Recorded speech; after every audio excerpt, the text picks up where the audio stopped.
அன்பார்ந்த குபேரன் டிவி நேயர்களுக்கு காலை வணக்கத்தை இந்த கிருஷ்ணன் ராஜகோபாலன் அறிவித்துக் கொள்கிறேன். பொங்கல் வாழ்த்துக்களை அறிவித்துக் கொள்கிறேன். தை மாத பலன்களான இந்த 12 ராசி பலன்களுக்கும் உரிய கருத்து. இந்த தை மாத பலன்கள் சொல்லக்கூடிய இந்த பலன்கள் எல்லாம் ஒவ்வொரு மாதம் வரக்கூடிய காலகட்டத்தில் வரா மாதிரி இல்லை. நல்ல பகல் பொழுதில் செய்கிற வேலை எப்படியோ அது மாதிரி இருக்கும். ஆனால் அறியாமை நீங்கி தெளிவாக இருக்கிற ஒரு காலம், உடல் பலம், மனோபலம், வாக்குபலம், மனம் தெளிவு எல்லாம் உரிய காலம்தான் இந்த தை மாதம். இதில் என்ன நமக்கு விசேஷம்னா, எல்லாருமே சாதுக்களாக தான் இருப்பாங்க, தர்மநெறி கிடைப்பாங்க. அரக்கர்கள் ராட்சசர்கள் சொல்லக்கூடிய குணங்களாக தான் வேறுபடுவார்கள். அவ்வளவே அன்றி தனிப்பட்ட முறையில் ராட்சசனும் கிடையாது, அரக்கனும் கிடையாது. எல்லாம் மனிதர்கள் நடுநிலையாக இருந்து ஒன்று அரக்கனாக மாறுவான், இல்லை அசுரனாக மாறுவான், இல்லை தேவனாக மாறுவான். அந்த குணநிலைகளால் மாறப்படக்கூடிய நிலைக்கு இந்த ஒரு நிலைமைக்கு அவர் ஆளாராம். அவ்வளோதான். இந்த காலகட்டத்தில் நம்ம இந்த கால அளவிலே நாம் செய்யக்கூடிய விஷயங்கள் எல்லாமே சுறுசுறுப்பாக இயங்கி ஒவ்வொரு சமுதாயமும் தனக்குண்ட வாழ்க்கை அம்சங்களை பெருக்கிக் கொள்ள வேண்டும். ஜீவன வாய்ப்புகள் நிறைய கிடைக்கும், குலத்தொழில் நன்னா நடக்கும், உறவுகள் நல்லா மீண்டும் சேர்க்கைக்கு அமையாகும். இத்தனை அமைப்புகளை கொள்ளக்கூடிய இந்த காலத்தில் எல்லா விதமான தங்கள் வாழ்க்கைக்கு வேண்டிய அத்தியாவசிய தேவைகள் அனைத்தையும் பூர்த்தி செய்து கொள்ள வேண்டும். இல்லை வரக்கூடிய காலம் பிப்ரவரி மாதம் ஜனவரி 31 சொல்லக்கூடிய 31 பிப்ரவரி 1ஆம் தேதி இந்த காலத்தில் தை அமாவாசைன்னு வரும். அதுக்கு பிறகு வரக்கூடிய விஷயங்கள் எல்லாம் நிலகுலகை வச்சிரும். அரசுகள்லாம் ஆடும். ஒருத்தருக்குள்ள மகாபாரத போர் நடக்கும். இதற்கு மேலே விவசாயம் தேவையில்லை. அதனால் சுதாரிச்சுக்கணும். நல்ல அமைப்பு எல்லா காலத்திலும் எல்லாம் நடக்கும். எல்லா காலத்திலும் அரசாங்கம் இப்படி தான் இருக்கும். நம்ம நாட்டுடைய கேடு. மகாபாரதத்திலும் சரி, ராமாயணத்திலும், திரேகாத்திலும் இந்த அரசுகள்லாம் இப்படி தான் இருந்திருக்கு. நல்லா தெளிவாக புரியுறது. நம்மளுடைய வாழ்க்கைக்கு பகவான் கூட இருந்து உறுதுணைகிறான் நல்லா தெளிவாக தெரியும். அதனால் பயப்பட தேவையில்லை. குடும்பம் நன்னாக இருக்கும், சிதைந்து போகாது, சந்தோஷமான வாழ்க்கை அமையும், தெளிவாக இருக்கும். வீடு வசதிகள் எல்லாம் வாங்க முடியும், நிலபுலன் வாங்க முடியும், சாகுபடி செய்ய முடியும். இப்படிப்பட்ட காலகட்டம். இதற்கு ஏற்ற மாதிரி தான் ஜோடியாக பெல்ட் அமைச்சிருக்காரு. சுக்கிரனும் புதனும் அடிக்கடி வக்கரமானா நிலைமைக்கு தகுந்த மாதிரி செயல்படுகிறான்னு அர்த்தம். நம்ம ஏற்றிக்கொள்ள முடியாது. நம்ம எப்படி சரிப்படுத்தி வழிகாட்டுறதுக்கு தான் புதனும் சுக்கிரன் இருக்காங்க. சுக்கிரன் பெண் தெய்வம் சம்பந்தப்பட்டது, புதன் ஆண் தெய்வம். மகாவிஷ்ணு கிருஷ்ணன் சொல்லக்கூடியவர், தாயார் சொல்லக்கூடியவர் சுக்கராச்சாரியார். இந்த அமைப்பில் எந்த செய்யும்போது எவ்வளோ அனுகூலமாக பண்ணுறான்றது நீங்கள் பார்க்கலாம். ஏன்னா ஜோடியாக் பெல்ட்டில் தனுசுலேருந்து மீனம் வரைக்கும் தான் ஒரே கூத்து. செவ்வாயும் கிளம்பி வந்துடுவார் தனுசுக்கு. இந்த மாதம் ஆரம்பத்தில் 4ஆம் தேதியே செவ்வாய், தை 4ஆம் தேதி செவ்வாய் தனுசுக்கு வந்துடுறார். இப்படி ஒரு அமைப்பில் இருக்கும்போது சர்ப்பங்கள் வளைவில் இருக்குது. சந்திரனோட ராகு இருக்கார், சூரியன் சந்திரனோட ராகு இருக்கார். அந்த தை மாதத்தில் போது சூரியன் மகரத்தில் இருக்கார், குரு கும்பத்தில் இருக்கார். அந்த தனுசுல சுக்கராச்சாரியார், புதன் ரெண்டும் வக்கரம், கூடிய செவ்வாய் இருக்கார். மாத கடைசியில் தான், தை மாத கடைசியில் தான் வக்கர முடிவு வந்து புதன் வந்து மகரத்துக்கு போவார். எல்லாம் அருமையாக இருக்க காலம். வெளிவட்டார பழக்கத்தில் நமக்கு சாதகமாக ஆக்கி கொள்ளலாம். அதுவே ஆகாது. புத்தி நன்னா ஒர்க் பண்ணோம். எப்போதுமே நமக்கு தேடி வந்து எல்லாம் அனுகூலமாக நினைக்கக்கூடாது. அனுகூலமாக தேடி இருக்கும் மெத்தனமாக இருக்கக்கூடாது. இதை புத்தி நன்னா ஒர்க் பண்ணக்கூடிய இந்த காலத்தில் சுதாரிச்சிக்கலாம். ஆரோக்கியம் நன்னா இருக்கும். என்னமோ வியாதியெல்லாம் சொல்கிறாங்களே, அந்த அரசுகள் இப்படி தான் படுத்தோம். 300 கோடி சமுதாயத்தில் ஒரு 2 லட்சம் 1 லட்சத்துக்கு பெரிய வியாதி இல்லை. அது ஏன் பூஸ்ட் பண்ணுறாங்கன்னா, அதுதான் அவங்க வழக்கம் தெரிஞ்ச விஷயமாச்சு. எல்லாம் பயப்படவே வேண்டாம். கூடுமான வரைக்கும் அந்நிய சம்பந்தப்பட்ட பொருள்களை வாங்காதீங்க. எல்லாம் விஷம். இந்த பாரத பூமியில் மட்டும் இங்கே விளையக்கூடிய பொருள் மட்டும் சாப்பிட்டா தான் ஆரோக்கியமாக இருக்கும், தெளிவாக இருக்கும், எளிமையாக இருக்கும். எல்லா நேரத்திலும் நமக்கு வயசான தோற்றம் கொடுக்காது.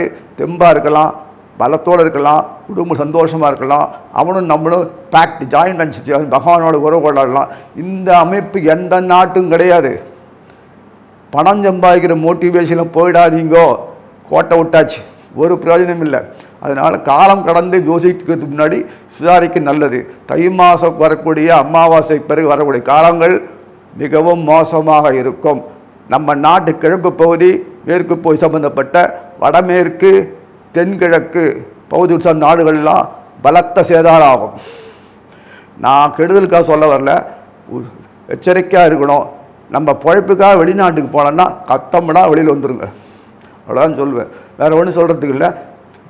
குழந்தைகள் எல்லாம் நல்லா தெளிவாக இருக்கும், ஆரோக்கியமாக இருக்கும். அதில் எந்த விதமான மாற்றமும் இல்லை. ஒரே புதுசாக யாரையும் சொல்லி பயமுறுத்தின்னு இருக்காங்களேன்னா பயப்பட தேவையில்லை. வேறு அவங்களுக்கு வளர்ச்சிக்கான உண்டான வாய்ப்புகளை இந்த அரசுகள் பண்ணுறதுக்கு பதில் இது பண்ணுறாங்க, அவ்வளோதான், வேறு ஒன்றும் இல்லை. அது மேலே சொல்ல விரும்பலை. முக்கியமான ஒரு ஜோதிட குறிப்பு நாடியிலிருந்து எடுக்கக்கூடிய விஷயம் சொல்கிறேன். என்ன பொதுவாக பார்க்கக்கூடிய பஞ்சாங்கம் விஷயங்கள் சம்பந்த பஞ்சங்கள் இந்த ராசிகளில் வரக்கூடிய விஷயங்களில் ராகு கேது இடம் பெற்றிருப்பாங்க. ஏன்னா நாடியில் ராகு கேதெல்லாம் கிடையாது. அது எப்படி இம்ப்ளிமெண்ட் ஆச்சு அப்படின்னு யோசிக்கும்போது பார்த்தோன்னா ஒரு சூழ்ச்சிமத்தை தெளிவாக உணர்த்தின பகவான். ராகு கேதுக்கள் தொடர்பு கொள்ளக்கூடிய இடம் பார்த்தோன்னா ஜங்ஷன் சொல்லக்கூடிய சந்தி இருக்கும். அதாவது சூரியன் சந்திரனில் எப்படியாக தொடர்பு கொண்டுட்டார். காரணம் என்னென்னா இந்த புனர்பூசம் சம்பந்தப்பட்ட விஷயத்தில் முன்னாடி திருவாதிரை புனர்பூசம் மிதுனத்தில் வருது, அதுக்கப்புறம் பூசம், அந்த வீட்டில் ஆயிலும் புதனும் வருது கடகத்தில். இப்படி அடுத்தது கடகத்தை அடுத்து சிம்மத்தை பார்த்தோன்னா அதுவும் பெரிய ஜங்ஷன் மாதிரி தான். ஏன்னா சூரியன் சந்திரன் மீன் அத்தாரிட்டி, அது இல்லாத ஒன்றும் நடக்காது. அந்த சந்திரன் சனியும் அந்த சொல்லக்கூடிய கடகத்துக்கு போக இங்கே வரும்போது சிம்மத்தை பார்த்தோன்னா முதல்லையே மகம் ஆரம்பிக்கும். அதுக்கு முன்னாடி கடகத்தில் முடியும் பார்த்தோன்னா ஆயில்யம். இந்த புதனும் இந்த கேது தொடர்புள்ள சாம் பண்ணுறாங்க. அது ஆச்சா. அப்புறம் இங்கே பார்த்தோன்னா துலாத்தில் பார்த்தீங்கன்னா இதெல்லாம் உங்களுக்கு தெளிவுறுத்த சொல்கிறேன். துலாத்தில் பார்த்தோன்னா சுவாதி இருக்கும், விசாகம் வரும் குரு. அந்த சுவாதி முன்னாடி அந்த ஜங்ஷன் கன்னிக்கு தொடர்பு கொள்ள செவ்வாய் தொடர்பு கொண்டு இருப்பார். ஏன்னா குரு செவ்வாய் தொடர்பு தான் கொடுப்பார். அந்த ராகு அடுத்தது குரு அப்படி பார்க்கலாம். அதே மாதிரி விச்சிகத்தில் பார்த்தீங்கன்னா அந்த ஆயில்யம் வரக்கூடிய இடத்துல முடியும் போது அந்த கேட்டை சொல்லக்கூடிய இடத்துல விச்சிகத்தில் வரும்போது தனுசில் வரும்போது அந்த மூலம் வரும் கேதுக்கு. அதுக்கு அடுத்தது பூராடம் வரும். சுக்கராச்சாரியர் புதன் எப்போதுமே தொடர்பு கொள்ளக்கூடிய இடம் சம்பந்தப்பட்ட பாம்புகள் என்றைக்குமே அவர் தெய்வம் தான் வாழறது. அதை கொண்டு தான் இவன் நியமிக்கிறான்றது சாதாரண அவர்களுடைய அஸ்ட்ராலஜியில் வரும், அதில் நாடியில் வராது. அதனால் சில விஷயங்களை நமக்கு மறைமுகமாக சூட்சமாக எப்படி செய்யணுமோ பகவான் செய்கிறான்றது தெளிவாக புரிகிறது. அவன் அசைவின்றி அது நகராதுன்றதுக்கு இந்த பாரத பூமி மட்டும்தான் எடு. மற்றத்தெல்லாம் நல்லா இருக்கிற மாதிரி இருக்கும், என்ன வேணால் ஆகும். எவ்வளோ பெரிய பணக்காரனானா கூட அமெரிக்காவில் அந்த டிராக்டர்கள் வச்சு தான் வண்டி சேர்த்து தான் வீடு கட்டின்னு திருத்துருவா போயிட்டு இருக்காங்க. இன்னும் அது நடக்கிறது வந்துன்னா மொத்தமாக எரிஞ்சுட்டே இருக்குது. 6 மாதம் எரியும், இந்த 6 மாதம் மழை, 6 மாதம் வெயில். இது ஒரு நாடு இப்படி வாழ்ந்துட்டுருக்கோம். ஆகாரத்தை பொருள் ஒன்றும் செஞ்சு நினைக்கிற மாதிரி எல்லாம் கிடையாது. ஆக இங்கே அது போக பூமின்றதுக்காக நம்ம அங்கே போய் இருக்க முடியாது. அவனோட தொடர்பு கொண்டு வாழக்கூடிய இந்த காலகட்டத்தில் தான் அனுபவிக்கக்கூடிய ஒவ்வொரு விஷயம் அனுபவிக்க முடியும். அங்கே பேரண்டல் ஸ்டைல்லாம் கிடையாது, இங்கே தான் நமக்கு எல்லாமே இருக்குது. ஆக மொத்தம் நீங்கள் புரிஞ்சுக்கணும் இந்த விஷயத்தை. எப்போதும் இறையாமைக்கு மதிப்பு கொடுக்கக்கூடிய இடம் இந்த பூமியோடு தான். நீங்கள் ஒவ்வொரு ராசியாக பார்க்கலாம். அன்பார்ந்த மேஷ ராசி நேயர்களே, இந்த தை மாதத்தினுடைய பலன்களை பார்க்கும்போது இந்த ஜனவரி 14 இந்த பிப்ரவரி 12 வரை உள்ள காலத்தில் அருமையான இந்த காலம் நமக்காக வேண்டி இந்த மேஷத்துக்கு 9ஆம் பாக்கியஸ்தானம் சொல்லக்கூடிய திரிகோணஸ்தானம், பாக்கியஸ்தானம் சொல்லக்கூடிய இடத்துல தனுசில் அழகாக செவ்வாய் இருந்துருவார், போயிடுவார். 4ஆம் தேதி, இந்த தை 4ஆம் தேதி செவ்வாய் போயிடுறார். அவர் கூட சுக்கராச்சாரியார் புதன் இருக்கார். இந்த புதனும் சுக்கரும் அக்கரம் வாங்கிட்டே தான் இருப்பாங்க, திருப்பி வாங்கிட்டு. அப்புறம் மாத கடைசியில் தான் மெதுவாக மகரத்துக்கு புதன் போவார், 10ஆம் வீட்டுக்கு போவார். ஆக மேஷத்துக்கு அதே மாதிரி லாபஸ்தானம் சொல்லக்கூடிய கும்பத்தில் குரு இருப்பார். அதே மாதிரி தை மாதம் சொல்லக்கூடிய இந்த மாதத்தில் மகரத்தில் சூரியனோட சனீஸ்வரர் இருப்பார். சனீஸ்வரன் பலமற்று இருப்பார், அஸ்தங்கமாக இருந்தனால. அவரெல்லாம் தவிர அதனால் இந்த மகரத்துக்கு சுக்கராட்சி புதன் போன உடனே சுறுசுறுப்பாகிடும். கவலைப்பட வேணாம். கொஞ்சம் மந்தமாக இருக்குன்னா வேகங்கள் குறையும், அயற்சி உடம்பு பாதிக்கக்கூடிய அளவுக்கு அயற்சி கொடுக்கும். அதுக்காக கொரோனா வரேன்னு சொல்லாதீங்க. உடம்பு டயர்டாக இருக்கும், ரொம்ப எனர்ஜி வேஸ்ட் ஆகும், அவ்வளோதான். மற்றபடி செய்யக்கூடிய காலங்கள் நிதானமாக செய்யணும். எல்லா காலத்தும் இந்த மாதம் பொறுத்த வரைக்கும் வளர்ச்சிக்குண்டான மாதங்கள் தான் தொடர்ந்து வந்துட்டுருக்கு. நம்ம சிந்தனையும் தெளிவையும் நம்முடைய தைரியத்தையும் தடை சொல்கிறதுக்கு அளவுக்கு பிரச்சனைகள் தோன்றக்கூடிய அளவுக்கு பயமுறுத்தல் தான் தவிர உண்மையிலேயே கிடையாது. இந்த மழை கூட யூஸ்வல் மழை தான், நமக்கு பயமுறுத்திடுது. பெரிய விளைவு உண்டா மாதிரி காமிச்சு பூஸ்ட் பண்ணுறாங்க. சாதாரண நல்லபடியாக எல்லாமே பராமரிப்பு பண்ணியிருந்தானே இந்த மழை பாதிப்பு வந்திருக்காது. பகவான் கொடுத்த இடத்த இதெல்லாம் ஏரி குளம் குட்டை இதெல்லாம் வச்சு நல்லா பராமரிச்சிருக்க டயத்துக்கு அதை வாங்கி ஏப்பம் விட்டுட்டு இந்த இது சாப்பிட்டு கதை பண்ணாங்கன்னா அப்படி தான் இருக்கும், ஒன்றும் பண்ண முடியாது. ஸோ எதுக்கு சொல்ல வரேன்னா, இயற்கை சீற்றங்கள்ன்றது பாரத பூமியில் எதிர்பார்க்குற அளவுக்கு வராது. விஐபி மாதிரி பகவான் இங்கே இருக்கிறதுனால வராது, மற்ற கண்ட்ரியில் வரும். அது மிகைப்படுத்தும். பாரத நாடு சுற்றி இருக்கிற கண்ட்ரி, சைனா வரக்கூடிய எல்லா ரஷ்யா, அந்த ஆப்கானிஸ்தான் என்னென்ன உண்டோ, பாகிஸ்தான், இதெல்லாம் வரக்கூடிய இடத்துல அதிக பாதிப்புகள் வரும். பயப்பட வேண்டாம். நமக்கு அந்த பாதிப்பு பார்த்து நமக்கு பயந்தாரும், அந்த அளவுக்கு பாதிப்புகள் கொடுப்பேன். எப்போது ஆடி தை அமாவாசை பிறகு தான், அது வரைக்கும் நன்னா இருக்கும், அதே பிறகு நன்னா இருக்கும், எதுவும் பிரச்சனை இல்லை. ஆக மொத்தம் எல்லாம் வேலைக்கு அப்ளிகேஷன் போகிறதுக்குள்ளே சொந்தமாக ஆளால் குடும்பமாக முன்னாடி சொல்லிட்டேன். அதை பண்ணியிருந்தீங்கன்னா இந்நேரத்துக்கு தண்ணீர் அடைஞ்சிருப்பீங்க. நீங்களும் வீடு வசதி வாகனம் வாங்கலாம். அந்த ரியல் எஸ்டேட் விற்கிறது போல் அந்த ஃபார்மிங் பார்ட்டாக வச்சு எல்லாம் ஒரு ஃபேமிலியாக பண்ணியிருந்தீங்கன்னா மறுபடியும் பொருளாதாரத்தில் மட்டும் இல்லை, செல்வத்தில் மட்டும், சொத்துக்களில் மட்டும் நிறைய சம்பாதிக்க முடியும். உள்நாட்டு பொருள்கள் நல்ல அமோகமாக விற்கக்கூடிய காலம் வந்துருது. இனிமேல் இந்த மால் சொல்லக்கூடிய அந்நிய நாட்டு பொருள்கள்லாம் குளோபலைசேஷன் வந்து ஈடுபட போகிறதில்ல. அதெல்லாம் நீங்கள் எல்லாம் நன்னா வாழலாம். அந்தந்த இடத்தோடு நகரவே வேண்டாம். பாரத பூமிக்குள்ளே எங்கே வேணால் சம்பாதிக்கலாம். ஜீவனங்கள் நன்னா இருக்கும், ஹெல்த்து நன்னா இருக்கும், ஆயுஷ் நீண்ட ஆயுஷ். அந்த குறிப்பிட்ட தை அமாவாசைக்கு கொஞ்சம் அதிக விபத்துக்கள் நேருவதுக்காக எல்லா காலத்துலையும் இல்லை. அதனால் நீங்கள் வாழ்க்கையில் ஒவ்வொரு தன்னறியும் அடையக்கூடிய நன்னா செயல்படுற காலம் இந்த மாதம். இளைஞர்கள் நன்னா இருப்பாங்க. ஸ்போர்ட்ஸில், இந்த கலைகள் ஆர்வத்தில் எல்லாம் நன்னாவே இருக்கும். வளர்ச்சி மார்க்கையும் பார்த்து தெரியுது நல்லாவே. எல்லா விஷயத்திலும் அனுகூலமாக இருக்கக்கூடிய காலம். திருமண பாக்கியங்கள்லாம் முன்ன அளவுக்கெல்லாம் டிலே ஆகாது. இனிமேலாம் வருமானத்தை வச்சு தான், எதிர்பார்த்த வருமானத்தை, லட்சக்கணக்கான வருமானத்தை வச்சு தான் திருமணம் நடக்கக்கூடியன்றது ஒரு காலம். இப்போது திருமணம் ஆனால் போதும், ஜீவனம் தந்தால் போதும், நல்ல குடும்பமாக இருந்தால் போதும் சொல்லக்கூடிய நிலையில் தான் வந்திருக்கு. சந்தோஷமான விஷயம் நான் கேட்கும்போது. அதனால் திருமணங்கள் காலத்துக்கு நடக்கக்கூடும். இந்த மாரியெல்லாம் பயப்பட வேண்டாம். படித்த இளைஞர்கள் வேலைக்கு அப்ளிகேஷன் போகிறது போல் உடன் இருந்தே தொடர்ந்து சைட் பிஸ்னஸ் சொல்லக்கூடிய பண்ணினீங்கன்னா உங்களுக்கு தன்னம்பிக்கை வரும். அப்புறம் நீங்கள் அப்ளிகேஷன் போட்டு வேலை செஞ்சுக்கலாம். சிறு குறு தொழில்கள் நன்னா நடக்கும். ஆக மொத்தம் வரைக்கும் அரசு வேலைக்கு போக வேண்டான்னு சொல்ல விரும்பலை. முடிஞ்சவங்க போகலாம், அவ்வளோதான். ஸோ அது எதுக்கு சொல்கிறேன்னா, வாழ்க்கையில் ஜீவனை சம்பாதிக்கிறது பெரிய முட்டுக்கட்டை நினைக்காதீங்க. அதுக்கு 2ஆம் பட்சம் தான் கொடுப்பாங்க. தொழில் எப்போதுமே நமக்கு இருக்கும். இந்த தொழில் எப்படி தெரிஞ்சுக்கணும் கொள்ளணும்னா, ஐஐடியில் படித்ததோ இல்லை ஐடியில் படித்தோ, அந்த காலத்து இது படித்தோ யாரும் அந்த காலத்தில் வந்ததில்லை. அப்படி இருக்கும்போது தொழில் பரம்பரை தொழிலாக இருக்கக்கூடியது இயற்கையாகவே அமைப்போம். அதை எடுத்து செய்யுங்க. நான் பெரிய லெவலில் இருக்கேன், இந்த தொழில்னால் பாரம்பரியத்தில் நான் அது நினைப்பை தூக்கி போட்டுட்டு செஞ்சு பாருங்கள். தொழில் தரமாக இருக்கும், வருமானம் நன்னா வரும், குடும்பத்துக்கு நன்னா போதும், நன்னா எல்லாம் அனுபவிக்கலாம். ஸோ வாழ்க்கையில் வரக்கூடிய விஷயங்கள் ஒன்று பார்க்கும்போது வெளியூட்டாரத்தை பார்த்து, மீடியாவை பார்த்து, அதை பார்த்து இதை பார்த்துட்டு, இந்த வாட்ஸ்அப் ஃபோனை பார்த்துட்டு இப்படி தான் இருக்கும்னு நினைக்காதீங்க. ஒரு கதாபாத்திரத்தில் வரக்கூடிய விஷயங்கள் மாதிரி வருவதுக்காக வேண்டி சமுதாயம் ஃபுல்லாக அப்படி இருக்குன்னு நினைப்ப மனதை தூண்டி விட்டு நம்மளை கெடுக்கக்கூடிய இந்த விஷயங்கள்லாம் நீங்கள் புறக்கணிக்கிறது நல்லது. பொழுதுபோக்காக பார்க்குறோன்னு நினச்சிக்கணும். அப்படியே அப்பட்டமாக அது உண்மைன்னு நினச்சிக்காதீங்க. அது மாத்திரம் சொல்ல விரும்புகிறேன், வேறு ஒன்றும் விரும்பலை. சமுதாயம் நன்னாக இருக்கும். மனசு வேதனையாக இருக்கக்கூடிய கச்சங்கள்லாம் இனிமேல் அந்த இதெல்லாம் போய் தெளிவாக இருக்கும். ஆக இந்த ஒவ்வொரு மாதமும் இந்த கிரகங்களுடைய அமைப்பு பார்க்கும்போது தன்னுடைய நேரு கண்ட்ரோலில் இருக்கணுன்றதுக்காக வேண்டி இப்படி ஒரு அமைப்பு பண்ணுறாரு போல் இருக்குது. இல்லைன்னா அடிக்கடி பாம்புகள்லாம் மாதிரி சர்ப வளைவுலாம் வராது. இந்த விஷயம் என்னென்னா, சுக்கிரனும் புதனும் அடிக்கடி அக்கிரமாகுதுன்றது நமக்கு நன்மை பண்ணுறதுக்கு தான். அதனால் குறைநிலை நமக்கு வரதுனால செயல்பாடு தரனில் நம்மளுடைய இதெல்லாம் பாழாக நினைக்காதீங்க. நமக்கு புத்தி இருந்தாலும் சமயத்துக்கு ஒரு வேலை செய்யாது. அது வேலை செய்யணுன்றதுக்காக வேண்டி நமக்கு இப்படி அவங்களா பண்ணுறாங்க, அவ்வளோதான்.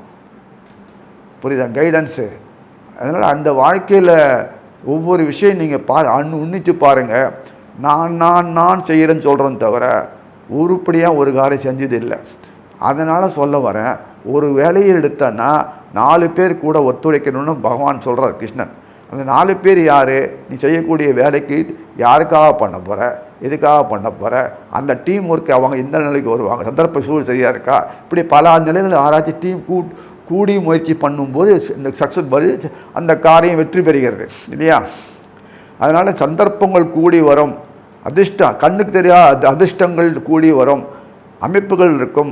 காலம் வரையாகாமல் எடுத்த காரியங்கள்லாம் நினைச்ச காரியங்கள்லாம் மழன்னு வரும். மறந்து போயிருப்போம் நம்மளை இயலாமையினால். ஆனால் நமக்கு ஞாபகம் முயற்சி பண்ணான்னு சொல்லி பண்ணுவோம். ஆச்சரியமாக இருக்க வீடெல்லாம் வாங்கிடுவீங்க, தோட்டம் வாங்க, துறவு வாங்க, நீங்களே முயற்சியில் சொந்த மாதிரி 4 காசு வியாபாரம் பண்ணுவாங்க, சிறு தொழில் பண்ணுவாங்க, பெருந்தொழில் பண்ணுவாங்க, நிறைய இருக்குது விஷயங்கள்லாம். ஆக இந்த வாழ்க்கையில் இத்தனை காலம் கஷ்டப்பட்டதுக்கு ஒரு நல்ல எதிர்பார்க்கக்கூடிய விளைவு வந்திருக்குன்னா, பலன் வருதுன்னா இப்போ தான் வரும். இந்த மாதத்தில் தை மாதத்துலேருந்து ஆரம்பிக்கும். நீங்கள் தை மாதத்தை பிறகு இது மாறணும், அது பொதுவாக வரக்கூடிய விஷயந்தான், புதுசாகலாம் ஒன்றும் இல்லை. ஆனால் நமக்கு பற்றி நம்ம மிகைப்படுத்தி சொல்ல வேண்டாம்ன்றதுக்காக கொஞ்சம் சொன்னேன், அவ்வளோதான். எல்லா விஷயத்துலேயும் ஏற்றம் தரும் மாதம் இந்த மாதம். இப்பேற்பட்ட மாதத்தில் ஒவ்வொரு மாதமும் பார்க்கும்போது நமக்கு சந்தோஷம் இருக்குது. ஏன்னா எவ்வளவோ சொல் பொருள் பணம் எல்லாம் இழந்து, அந்தஸ்து குடும்பத்தை இழந்து தவிச்சு யாத்திரோட்ட நிலைமையில் அனாத மாதிரி ஒரு காலத்தில் ஆயிட்டோம், சமீபத்தில் ஆனோம்.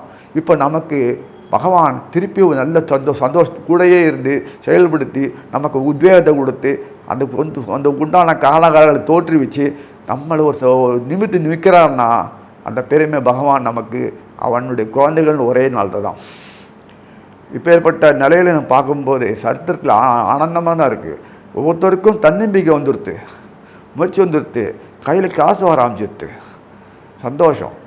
அதே சமயத்தில் எதிர்பார்ப்பு கையெழுத்துக்கு எவ்வளோ காலம் பொறுமையாக இருங்க, செயல்படுத்த முடியும்.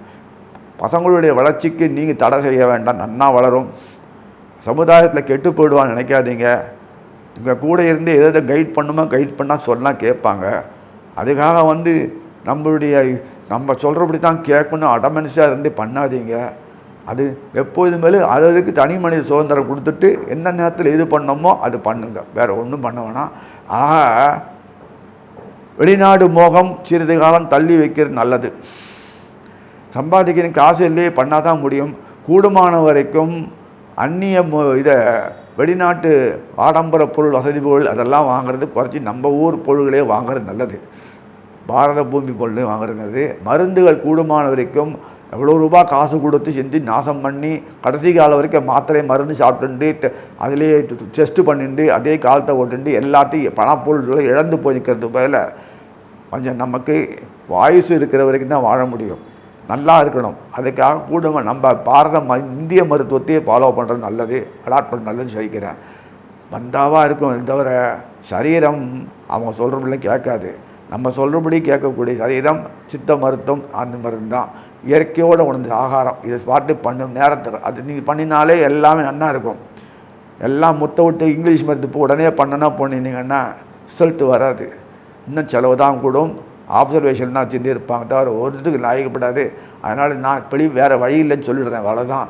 நம்ம வாழ்க்கையில் சம்பாதிக்கிறது துணுண்டு, ஒருத்தருக்காக வாழ்க்கையை வாழ முடியாது. குடும்பத்தோடு எல்லோரும் வாழணும், ஒருத்தருக்காக வாழ்ந்து மடியவும் முடியாது. அதை நீங்கள் புரிஞ்சுக்கோங்க. அதனால் நம்ம கையை விடவும் முடியாது. ஆக இந்த மாதிரி இருதலை கொள்ளி வாழ்க்கையை வாழ்றது காட்டிலும் நம்ம இயற்கையாக இந்த அமைப்பில் இருந்து பார்ப்போமேன்னு முயற்சி பண்ணி பாருங்கள். எப்போதும் நோய் வரத்துக்கு முன்னாடியே நம்ம சரீரத்தை நல்லபடியாக வச்சுருந்தாலே போதும். தூய்மையான காற்று, தூய்மையான நீர் எல்லாம் நமக்கு கிடைக்கிறது, ஒரு பிரச்சனையும் இல்லை. நன்னாவே இருப்போம், வாழ்வோம் என்று சொல்லி அமைகிறேன். ஸ்ரீ குபேரன் டிவியை பார்த்தமைக்கு நன்றிகள். மேலும் இது போன்ற தகவல்களை தெரிந்து கொள்ள ஸ்ரீ குபேரன் டிவியை சப்ஸ்கிரைப் செய்யுங்கள். மறக்காமல் பெல் ஐக்கானை கிளிக் செய்யுங்கள்.